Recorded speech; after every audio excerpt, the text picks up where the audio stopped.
esa membrana, cómo puede ir modificándose esa membrana, el metabolismo, en qué momento utilizamos un tipo de metabolismo glicolítico, cómo cambiamos un metabolismo oxidativo. Todo eso viene almacenado en el libreto que tenemos en información genética, y la información genética está almacenada en qué tipo de biomoléculas.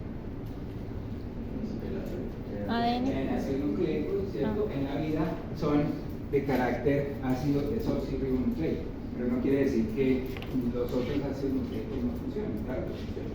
Ellos son claves en esto. Algo adicional que también mencionaron ustedes, que me pareció muy bonito, es evolución. Y de hecho a muchos que trabajamos en este campo de la biología le llamamos evolución darwiniana. Evolución darwiniana, ¿eso qué quiere decir? Es selección natural. O sea, los sistemas celulares, ¿cierto? La información genética que está almacenada en los sistemas celulares, ellos están sometidos, escúchalo otra vez, ellos están sometidos a cambios aleatorios, y esos cambios aleatorios en algunos casos son deleterios para la célula y salen, se mueren. Pero hay otros cambios que pueden ser adaptativos, y esos cambios que son adaptativos a un medio en particular, esos son los que son seleccionados y permiten a ese organismo avanzar y mantenerse todavía en la Tierra, ¿sí? Evolucionar. Eso es lo que se llama evolución darwiniana, la posibilidad de adaptarse al medio a través de modificaciones de su información genética. Y eso puede tener impacto a diferentes niveles de los que estamos hablando hasta el momento, pero casi que muchos de esos cambios impactan directamente el metabolismo, ¿sí? Mucho de la adaptación es cómo yo logro controlar el metabolismo para eso. ¿Listo? Entonces, ahí, por ejemplo, ya vamos avanzando en esta escala. Algunos mencionan la reproducción. La reproducción claramente es una característica de la vida, o sea que los sistemas celulares se puedan reproducir, y la información genética ya vimos que es clave, ¿cierto?, para darle la mecanística de cómo se puede transmitir de una célula a la otra, y pues ya digamos que la mecanística de la célula es la que le permite dividirse en dos células. La reproducción es una característica de la vida, pero no necesariamente todo lo vivo se tiene que estar reproduciendo constantemente, ¿sí? Por ejemplo, muchas de las neuronas que ustedes tienen en su cerebro, ellas no se van a reproducir de aquí para allá, ya no reproducen, pero ellas están vivas, ellas están ahí, ¿sí? Ellas están haciendo metabolismo homeostático todo el tiempo, tienen su información genética, ¿cierto? Ellas están ahí, no es necesario que ellas estén vivas, pero están vivas. Así que, sin duda alguna, la reproducción es una característica de la vida, pero no excluye que si hay algo que ya no está viviendo, entonces no lo catalogamos como vivo, no está vivo, pero pues simplemente no se reproduce. 1, 2, 3, 4, 5. ¿Me falta algo? ¿Ustedes digan? La respuesta es sí. Esa está muy buena. Sí, señora. Esa está muy buena. Muy bien. De hecho, cuando ustedes le preguntan, por ejemplo, ChatGPT, dime las características de la vida, usualmente te tira eso. Pero eso que tú estás diciendo es clave. ¿Por qué? Vamos con unas preguntas adicionales.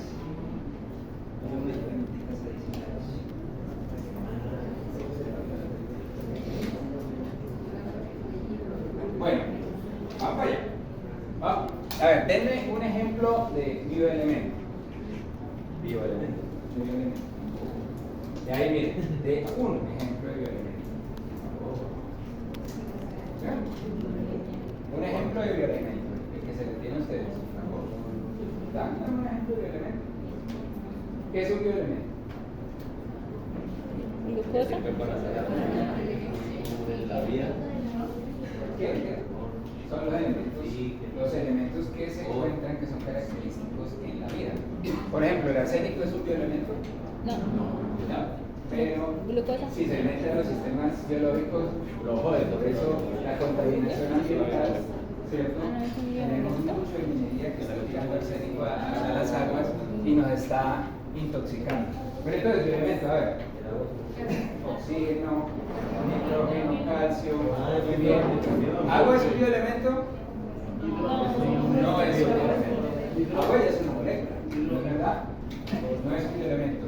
Elemento son los átomos que nosotros caracterizamos en los sistemas vivos, en las células, ¿cierto? Todo eso van a ser bioelementos. Potasio, cadmio, exacto, sodio, magnesio, zinc, ¿cierto? Hierro, muy bien. Oro, dicen oro aquí en el anillo, en la cadena de Diomedes Díaz, no.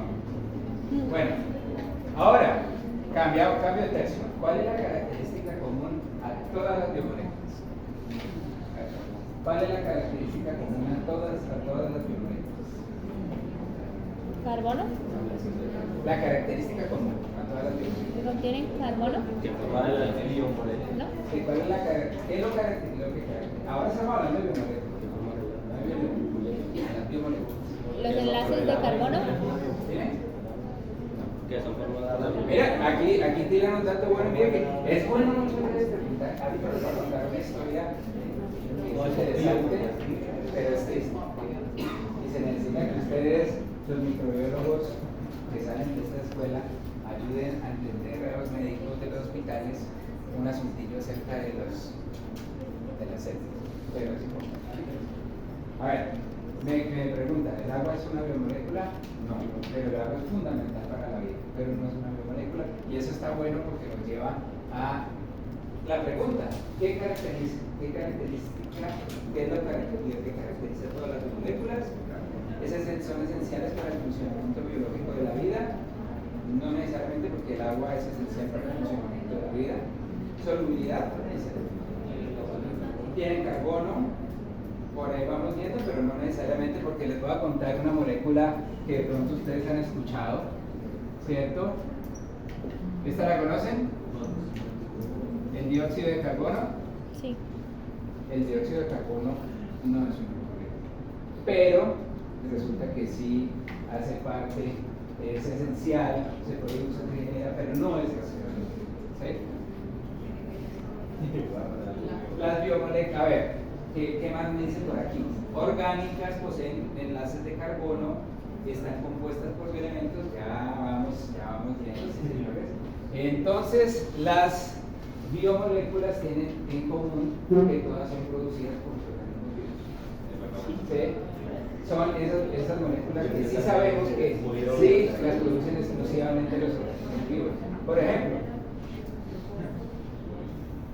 ácidos nucleicos, proteínas, ¿cierto? Los lípidos, ¿qué otra? Se tiran los carbohidratos, exactamente, ¿cierto? Estos sabemos que son producidos. Imaginen que mucha gente dice una molécula orgánica. ¿El dióxido de carbono es molécula orgánica? No. No es molécula orgánica. Exactamente. Una molécula orgánica debe tener como mínimo un enlace entre un carbono y un hidrógeno como para que ya se empiece a caracterizar como molécula orgánica. Sí, pero no es exclusivo. ¿Sí? Por eso se salió como esta no hace parte de las moléculas orgánicas. Las moléculas orgánicas de metano carril, ¿cierto? Y esa lo producen los sistemas biológicos. Entonces, el agua es esencial, pero no es una biomolécula. ¿Sí? Los ácidos nucleicos sí son. Los lípidos son. ¿Listo? Tengan presente eso.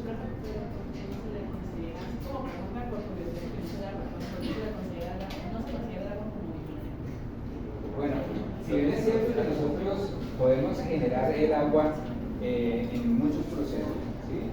Claramente la respiración celular genera agua, pero no es exclusivo. Ahí en este caso es la exclusividad como otro. Por ejemplo, un ácido nucleico tú no lo vas a ver producido fuera de un sistema biológico. Por eso, ¿y quién era el que había dicho sí y no para un virus? ¿Quién había dicho eso? O sea, esa es una buena respuesta, porque no, los virus no dijimos que no, pero resulta que los virus sí y no. Un virión, no. Una célula infectada, sí. pero es que la célula infectada es el virus adentro, secuestra la maquinaria metabólica de la célula funcionando para él. Después se libera y vuelve a ser es como un zombie, digamos. El virión no tiene metabolismo, pero una célula que esté infectada por un virus, pues el virus está utilizando el metabolismo de la célula y genera una nueva propiedad que es la célula infectada. O sea, ahí el virus adquiere vida. ¿Cómo les parece eso? Y si no me creen, busquen eso. La definición de vida no es fácil, les voy a decir. Eso es algo que me parece curioso, que mucha gente cree que es fácil, pero no es fácil. Y muchas veces los virus son los que complican esto. ¿Qué es un organismo? Es un ser compuesto de sistemas, entidad biológica que tiene la cualidad de estar viva, aquello que tiene un proceso de evolución y que sea ser vivo. ¿Ya no tiene más? ¿Deja de mamar? ¿No? ¿Qué es un organismo? ¿Cuándo dicen ustedes entonces que es un organismo? Bueno, claramente un organismo ya empezamos a definir como mínimo, ¿cierto? Y otra cosa que podríamos decir, mira que al virus, la mejor manera de definir un virus es una entidad biológica. Entidad biológica, no más. No se embolaten. Y cosas que no sean un virus también se les puede decir. Pues mira que por ejemplo esos obeliscos que surgieron últimamente, que son ARNs, ahí circular, que se encuentran en la sangre, pues todavía no se sabe realmente si logra capturar el metabolismo de alguna manera, pero por este momento no. Por este momento no. Digamos que el virus sí, porque el virus logra, un bacteriófago logra secuestrar, tiene su formación genética de manera como secuestrar la maquinaria metabólica de la bacteria, y eso está asociado, es una entidad biológica, ¿cierto? Pero dice, un conjunto de células, un organismo es un conjunto de células. Les pregunto una cosa, una célula de coli, ¿ustedes la llamarían un organismo? Sí, señor. Una celulita de coli es un organismo. Entonces ahí estamos hablando de seres vivos, ¿cierto? Que son caracterizados por ser individuos, ¿cierto? Son individuos, ellos van a tener, en este sentido, ellos van a tener la propiedad de replicarse ellos mismos. Tienen autonomía replicativa. La E. coli lo puede tener, ¿cierto? Pero digamos, un cardiomyocito se puede replicar así porque si no lo dice el medio en el que está, que es el organismo multicelular. No. Ahí ya la autonomía se pierde. En ese sentido, lo que ahí la señalización celular, que es a donde vamos a ir más adelante, es clave, ¿sí? La interacción con el medio ambiente. Entonces, en el organismo estamos hablando de un ser vivo individual. Ese ser vivo individual va a tener una característica de que incluso esa sola célula va a tener propiedades, ¿cierto?, autorreguladas. Y él puede, por ejemplo, iniciar un proceso de división. Uno multicelular, ya no. Uno multicelular, alguna de esas células que se quiera dividir sola sin la autorización de sus vecinas no lo va a permitir. Entonces ya el organismo es todo el conjunto de células. ¿Sí? Una neurona no es un organismo. Una neurona hace parte de un organismo multicelular. Pero el organismo multicelular va a estar supeditado a las decisiones del conjunto. Comunistas, marxistas, el organismo es de los multicelulares. Bueno, ¿qué es una población? ¿Qué es una población? Vamos avanzando. ¿Qué es una población? Una comunidad no utilice el término, porque vamos para allá. ¿Qué es una población? Mira, aquí se usa el término de la siguiente pregunta. ¿Pero qué es una población? ¿Cómo? Muy bien. En este caso, una población es un conjunto de organismos, ¿cierto?, que viven y ocupan un espacio, ¿sí?, un área determinada. Entonces, la palabra clave es conjunto de organismos, y ya vimos que es organismo. Conjunto de organismos que ocupan un espacio similar. Eso es una población. Y ahora viene la siguiente pregunta. ¿Qué es una comunidad? Conjunto de poblaciones. Esa ya que ve de papayita, ahí les dejé exactamente la comunidad es el conjunto, ¿sí?, de poblaciones que están cohabitando en una misma región. Entonces pasamos, ¿sí ven? En una misma área, ¿sí? O sea, te lo aseguro que la gran mayoría de ellos van a interactuar, pero en este caso es un conjunto vivo, ¿sí? Es un conjunto de organismos que se encuentran en un área determinada, ¿sí? Todavía no le metamos el cuento de interactuar, pero sí que va a haber eso. Entonces, una comunidad, conjunto de organismos, conjunto de poblaciones. Población es un conjunto de organismos y ya vimos que el organismo pues es el individuo, ¿no? Entonces ahí ya vamos definiendo. Pues imagínense, y ahí viene la pregunta siguiente. Y esto es una pregunta que les hago ya dándole toda esta introducción a la presentación. Bueno, pero como no funciona esto. Considera que la fisiología, ¿sí?, es transversal a los conceptos de organismo, población y comunidad. ¿Lo consideran? Y ahí les tiro el dato que aquí no habían dado una palabra clave, ¿no? Considera que organismo, población y comunidad, ¿cierto?, pueden de alguna manera tener a la fisiología como algo clave en todo esto. Pero que es. Digamos que fisiología ya sabemos qué es, ¿no? No. ¿No sabemos qué es todavía? No. ¿Han entrado? La fisiología es...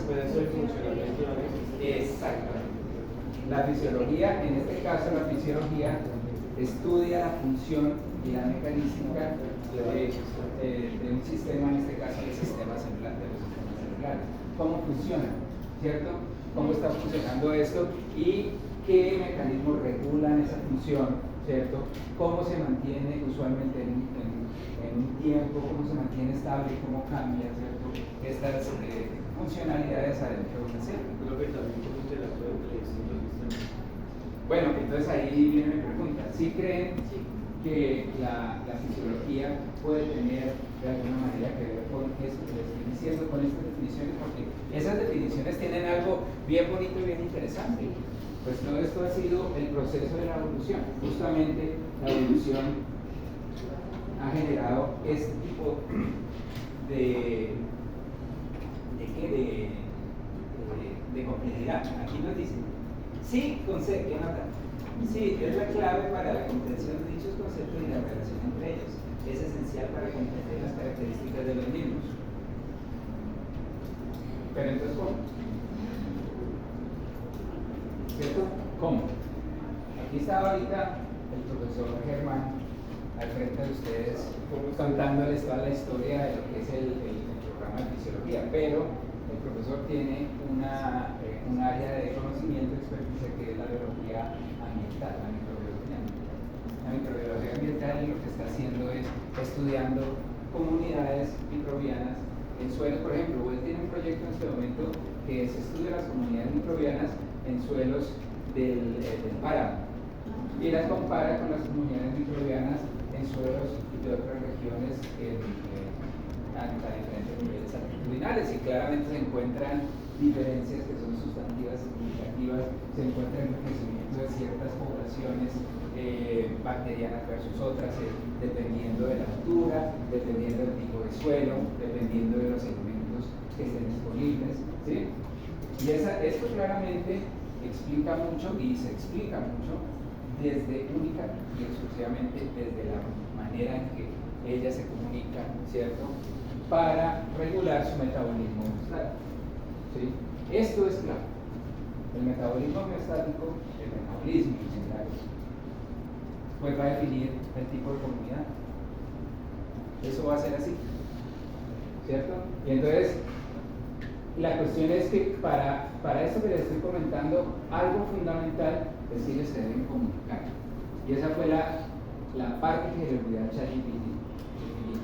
O sea que hay procesos de señalización celular esos procesos de señalización, la célula se manda información con otra célula. Nosotros somos organismos multicelulares complejos y sabemos el papel que tiene la señalización, ¿cierto? En este caso, entre individuos, la señalización, ya vemos, ¿cierto? A través del chat, a través de lo que sea, y cómo cambia eso el comportamiento de ustedes, ¿no? Eso les da una mala noticia y ustedes inmediatamente ¿cierto? Se chicopalan, mejor dicho, les da depresión, todo lo que sea, o todo lo contrario, les dan una muy buena noticia, celebran, y eso puede involucrar que esa noche van a parrandear, conocen al hombre, a la mujer de su vida y se arman el otro, se casan, se separan, bueno, listo, o sea, pueden, pero la señalización es fundamental. Nosotros vivimos, siempre creemos esa idea tan peregrina, que muchas veces se ve a las bacterias como organismos como individuos, pero que viven como individuos en la naturaleza, ¿cierto?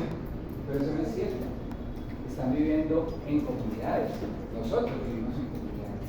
Nosotros somos una comunidad. ¿Sí lo sabían eso, no? ¿Sí lo sabían? Nosotros no somos nosotros. Nosotros, Homo sapiens, de genoma Homo sapiens, y eso lo vimos en la película, ¿verdad? Yo les di una pequeña introducción de lo que es el holobionte. ¿Recuerdan? Esa es la verdadera razón de ser nuestra. Nosotros, además de los genes nuestros, tenemos los genes de los microorganismos. En la bioquímica veremos cómo los ácidos grasos de cadena corta, ¿sí lo han escuchado? ¿Sí? El ácido acético, el ácido butírico, ¿sí? ¿Lo han escuchado? El ácido propiónico. Todos estos son ácidos grasos de cadena corta que son fundamentales para nosotros, pero, dato interesante, no los producimos nosotros. ¿Sí? Nosotros dependemos de que los microorganismos que tenemos en nuestra microbiota los produzcan. Y cuando hay alteraciones de la microbiota, ¿sí? Nos tomamos un antibiótico, eliminamos la microbiota, perdemos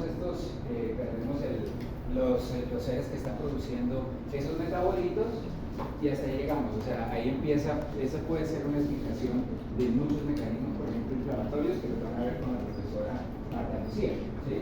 El ácido butírico, yo no sé si ustedes ya lo vieron con ella en inmunología.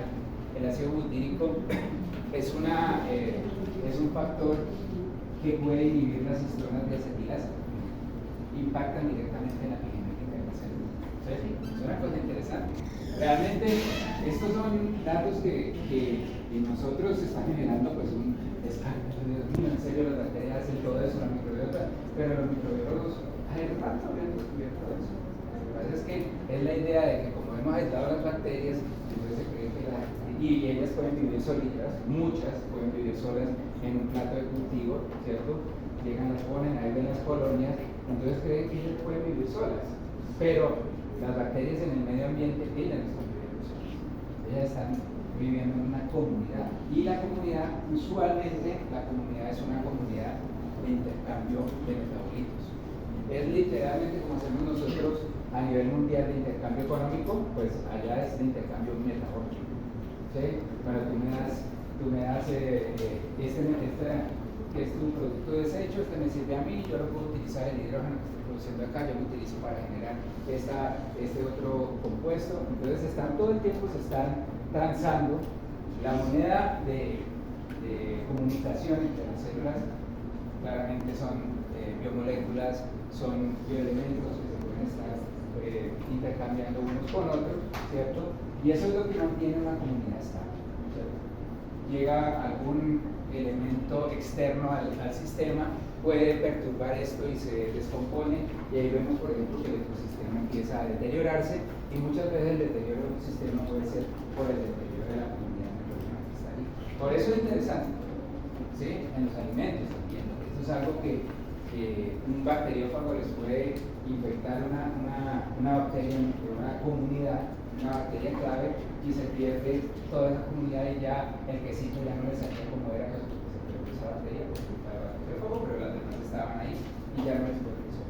Es interesante, es realmente un concepto holístico que vale mucho la pena que empiecen a pensarlo de cómo es el sistema microbiano. Entonces, la señalización celular. La señalización celular. La señalización celular, por ejemplo, en los microorganismos se ve supremamente bien ejemplificada por el fenómeno de la autoinducción. ¿Sí lo escucharon ya, verdad? Es el fenómeno de la autoinducción en una especie que se llama Vibrio fischeri. ¿Sí? ¿No lo han escuchado? Vibrio fischeri. Este Vibrio fischeri resulta que cuando empieza a llegar a cierta densidad de la población en un medio de cultivo, ¿sí?, empieza a generarse un mecanismo interesante que se llama la autoinducción, en donde empiezan a expresar unas proteínas que van a generar luz. Entonces estas son bacterias luminiscentes, pero única y exclusivamente cuando han llegado a una densidad determinada. A esa densidad, la cantidad del autoinductor es suficiente para iniciar un nuevo proceso que está regulado genéticamente, que expresa las proteínas claves para que se induzca la luminiscencia. Y es bien lindo, eso lo vamos a ver. Esto que les estoy comentando, todo esto lo vamos a ver, pero el fenómeno de la autoinducción, pues finalmente dio la idea de que la densidad celular puede cambiar un programa genético fácilmente. Así que les digo que eso es muy interesante. Nosotros, en los sistemas multicelulares, la información celular, la señalización celular, puede mantener a unas células en estado que se llama postmitótico. Pero si esas células de alguna manera pierden la posibilidad de recibir esa señal, de interpretar esa señal, pues ellas reactivan su proceso de replicación y se empiezan a replicar incontroladamente. Y adivinen qué genera eso, por ejemplo, el cáncer.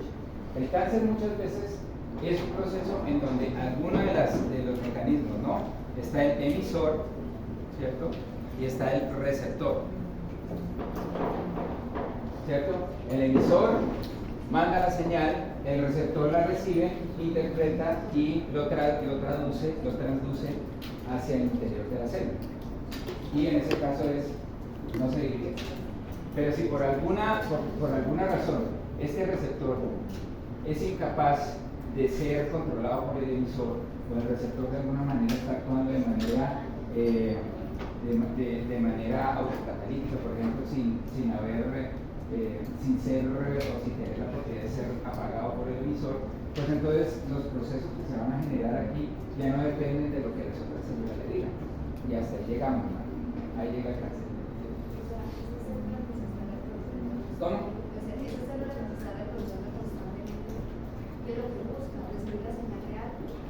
No, lo que pasa es que lo que te digo es que en los sistemas multicelulares estos procesos están muy bien controlados.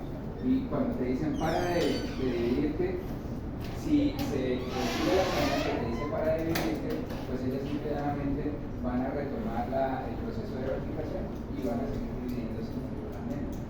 Ese es mucho lío. Muchas de estas células, ellas tienen mutaciones, muchos de ellos en receptores, ¿sí? En algunos aminoácidos de esos receptores que lo convierten en permanentemente activo, ¿cierto?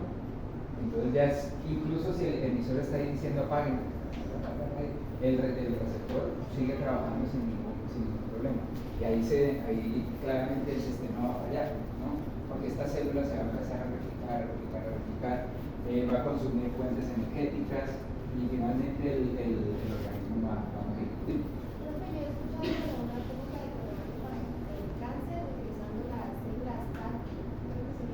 Las CAR T-cells. Sí, bueno, pero eso es un tratamiento inmunológico que lo van a ver con la profesora Marta. Son células quiméricas donde lo que manipulan es el receptor T, de las células T, que lo reconstruyen por métodos de ingeniería genética para que identifique ciertos patrones moleculares que tienen las células cancerosas y se vayan y lo busquen y las destruyan. ¿Sí? Pero son células T del sistema inmune adaptativo que con ese receptor lo que hacen es mandarlas hacia las células cancerosas, aprovechándose de unos patrones que no tienen células normales, las identifiquen y las destruyan. Lo que pasa es que esa terapia CAR-T, generarla es muy caro, más o menos $500,000 hacerse una CAR-T. Yo creo realmente, aunque es muy bonito y dicen que bueno, somos nosotros para hacerlo, esa terapia realmente no creo que sea la manera de atacar el cáncer. Si me apuras, yo creo que la manera de atacar el cáncer es con el metabolismo. Pues ya que me apuras, y de hecho, no sé si hay alguno que vio bioquímica conmigo, uno de los seminarios que les puse fue cómo se puede controlar ahora el cáncer o cómo se puede controlar el cáncer atacando el metabolismo, porque hay algunas vulnerabilidades de las células cancerosas que curiosamente nos permite atacar justamente el metabolismo. Por ejemplo, lo que te digo, una de las terapias que se utiliza ahora para la leucemia linfoblástica aguda es inyectar unas enzimas que se llaman asparaginasas que vienen de las bacterias, ¿sí? Como lo dice el nombre de la enzima, asparaginasa lo que hace es destruir el aminoácido asparagina.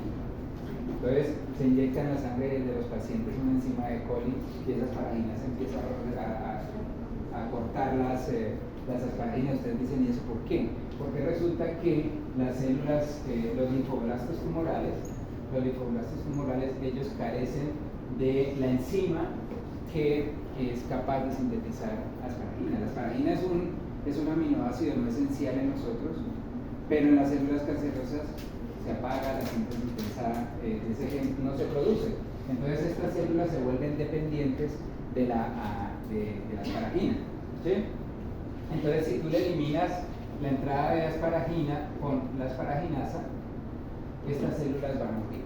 Entonces ese es el tratamiento de inducción que se le da a un paciente actualmente que tiene leucemia linfoblástica aguda, es inyectar la asparaginasa, ¿sí? Y esa asparaginasa pues lo que hace es, va a hacer depresión de la asparagina en la sangre.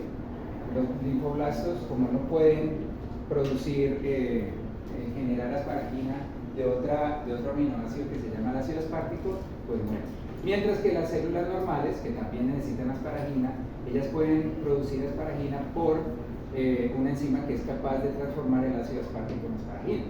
Entonces mira cómo a través del metabolismo nosotros podemos regular y atacar fenómenos cancerosos. También se hace eso con depresión de metionina, ¿sí? También hay muchas vulnerabilidades metabólicas que se atacan, ¿sí? El problema del cáncer es que como es una enfermedad de nosotros mismos, a diferencia de una bacteria, ¿no? Una bacteria es relativamente fácil de atacar con un antibiótico. Digo relativamente porque los antibióticos siempre las bacterias le encuentran, gracias a esta vaina, son capaces de generar resistencia, pero la lucha contra una bacteria en principio no fue tan complicada porque lo que atacó fue los procesos que son exclusivos de ellos, ¿sí? O sea, nosotros no generamos pared celular. Nosotros no tenemos el polisacárido, nosotros no tenemos el peptidoglicano, nosotros no tenemos eso. Todas esas enzimas que son necesarias para producir una pared celular bacteriana son las que han dado los antibióticos más exitosos. Pero dígame usted con una célula cancerosa. La célula cancerosa es una célula humana. ¿Qué vamos a atacar? ¿La proteasa? No, pues porque vamos a atacar. Muchas de las terapias anticáncer que existen actualmente tienen los efectos secundarios porque atacan las células normales, ¿sí?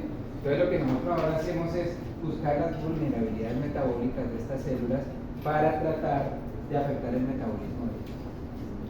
Y de hecho aquí estuvo el año pasado un investigador de Illinois que nos comentó cómo ahora atacar las vulnerabilidades metabólicas de ciertos microorganismos como Vibrio cólera está llevando a la producción de una nueva generación de antibióticos que son bastante promisorios. Bueno, chicos, espero que para la próxima ya tenga la presentación. Por lo menos